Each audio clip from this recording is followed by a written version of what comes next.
دیکھیں انڈرسٹینڈنگ، سب سے پہلی بات انڈرسٹینڈنگ، ان لاس کے پورا جو ڈائنامکس ہے اس کو انڈرسٹینڈ کرنا، رائٹ.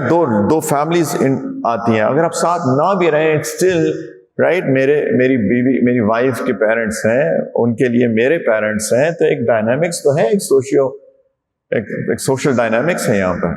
تو اس ڈائنامکس کو سمجھنا، اس کو انڈرسٹینڈ کرنا، ایک دوسرے کے پیرنٹس کو رسپیکٹ دینا، ایک دوسرے کی فیملیز کو رسپیکٹ دینا ضروری ہے. میں اپنی بیوی کے پیرنٹس کو رسپیکٹ کروں، وہ میرے پیرنٹس کو رسپیکٹ کریں، میں ان کے بہن بھائیوں کی رسپیکٹ کروں، وہ میرے بہن بھائیوں کی رسپیکٹ کریں.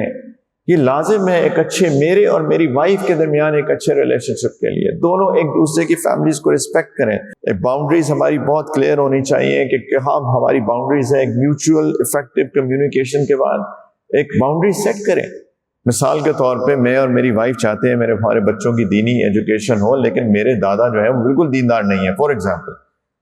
تو میں اور میری وائف دونوں مل کے باؤنڈری سیٹ کریں گے کہ دیکھو بچوں کو دادا کے پاس اکیلے نہیں چھوڑنا، لیکن یہ ہماری کمیونیکیشن ہو، ہم ایک پیج کے اوپر ہو اور ہم اس چیز کو ڈیسائیڈ کریں.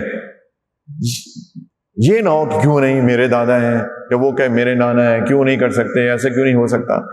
دیکھیں ہم سب کے ہم دونوں کے کامن گولز ہونے چاہیے آئیڈیلی اسپیکنگ. اور پھر ہم لوگ بات کر کے، اس کا یہ مطلب نہیں ہے کہ میرے والد آپ کے والد، میرے نانا آپ کے دادا، میرے آپ کے، میرے تمہارے، یہ میرے تمہارے نہ کریں. اس وقت میں اور میری وائف ایک فیملی ہیں جس کو ہم نے اکٹھے لے کے چلنا ہے، پھر میرا تیرا نہ کریں. اور خواتین کو اگر کام کرنا پڑ جائے کسی ضرورت کے تحت، کسی شرعی ضرورت کے تحت، تو وہ بھی اسلامک پرنسپلز گائیڈ لائنز کے اندر کریں، رائٹ. لیکن اپنی چادر دے کر پاؤں پھیلائیں، ایز دے سے in English, cut your coat according to your cloth.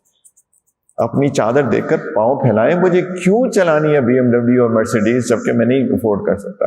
اگر اللہ نے بہت دیا ہے تو چلائیں، کوئی بات نہیں، بہت اچھی بات ہے، چلائیے.